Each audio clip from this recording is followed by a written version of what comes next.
Jadi kalau orang perempuan dia mengandung pada bulan puasa ni, dia makan pula buah kurma, ya, dia punya darah nimpasnya bersih. Dan ketika dia nak beranak, kalau otot rahim dan sarafnya tidak teruja sehingga anaknya tersekat dan boleh melahirkan dalam keadaan yang tidak normal, yang tidak alamiah, maka apabila dia makan buah kurma itu, dia mengambil satu sejarah cerita Maryam ketika hendak melahirkan Isa. Tuhan suruh goncang buah kurma itu ke arahnya, dan jatuhlah buah kurma yang masak dan dimakan, dan akhirnya Isa dilahirkan dengan mudah tanpa operation. Maknanya itulah simbolik buah kurma dengan kita punya alat kelamin wanita, dengan rahim, kekuatan pada rahim. Lain kali kalau makan buah kurma jangan buang biji tu. Tengok biji kurma tu macam nak rupa anu tu kan. Bersyukurlah kita. Jangan lagi tengok. Abang tak payah tengok lagi lah. Dulu abang tak payah tengok. Ya. Jadi darah nipas bersih, dan kita punya otot rahim kuat, cengkamannya, kerana fiber yang ada pada buah kurma, fibernya adalah sangat-sangat halus. Dan buah kurma adalah satu-satunya buah yang tidak tahu oksidasi. Maknanya tak basi lah, tak masuk angin. Tapi dengan syarat buah kurma yang telah dikeringkan.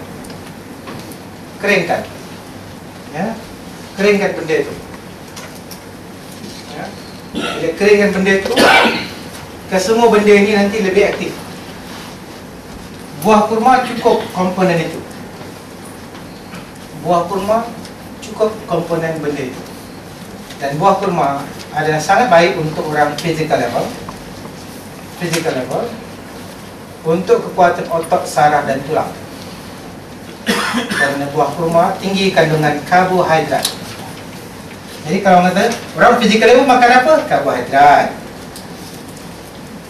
Karbohidrat itu tenaga, physical level. Jadi kita makan buah kurma pada bulan puasa sebagai permulaan manisan.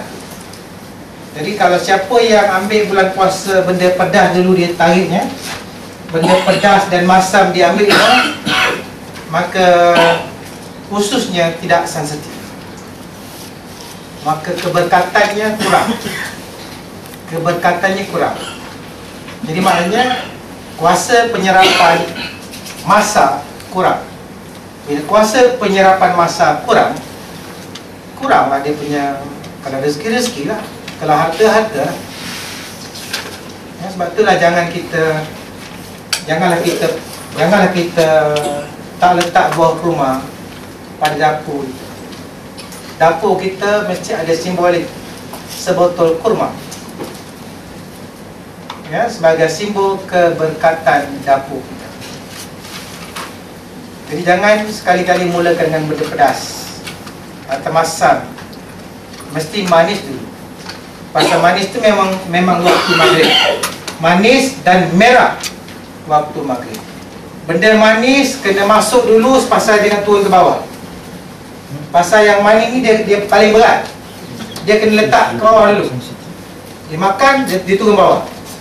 Kalau kita ambil manis kemudian, nanti manis duduk kat atas. Bila manis duduk kat atas, pedas duduk kat bawah, tu dah salah sunnah. Dah salah hukum sunnah pula.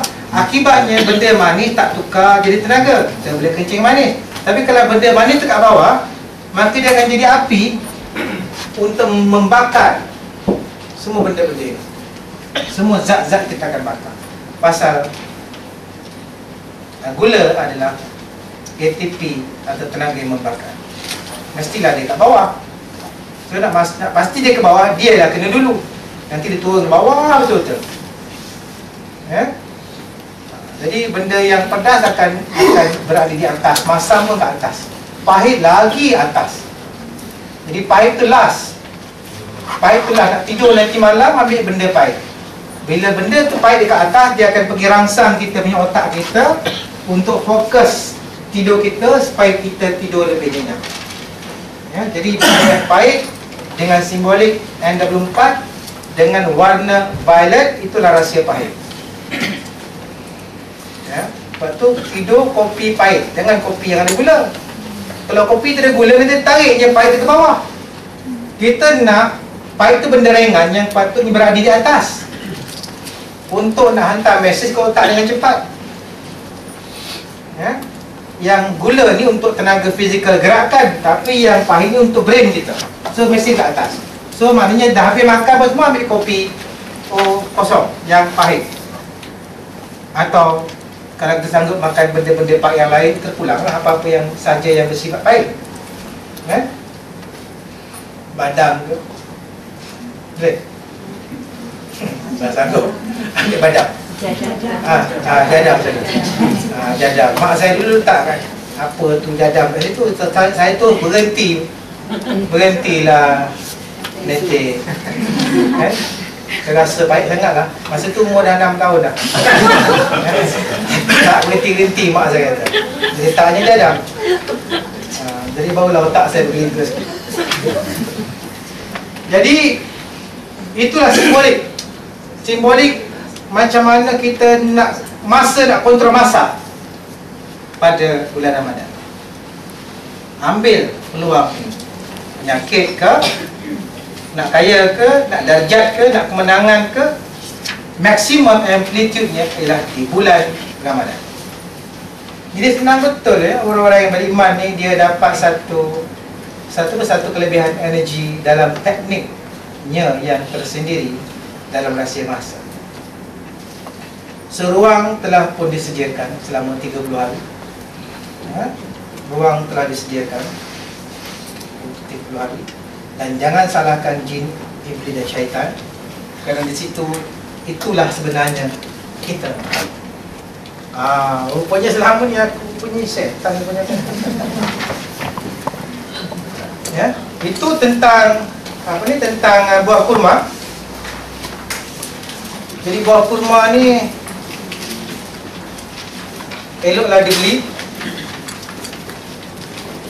Banyak-banyak sedekahkan kepada orang-orang miskin, maka dapat sedekah untuk orang-orang miskin. Dan apabila orang-orang miskin itu di kalangan saudara kita, maka kita dapat sedekah, pahala sedekah dan pahala silaturahim. Dua pahala dapat.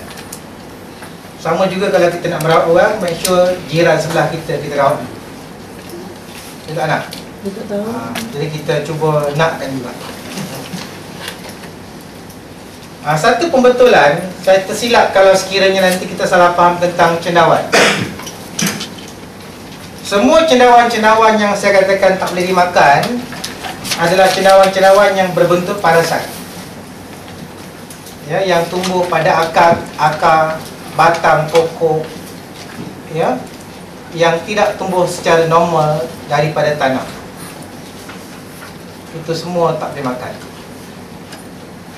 Tetapi apabila cendawan turun di waktu selepas hujan yang berpetir, berum, tiba-tiba keluar cendawan. Mana itu dipanggil tumbuhan petir. Dan dia tumbuh daripada tanah, muncul tuk, bukan daripada batang pokok. Maka itu satu anugerah ataupun satu kurniaan, pemberian turun dari Tuhan. Dan itu saya benarkan.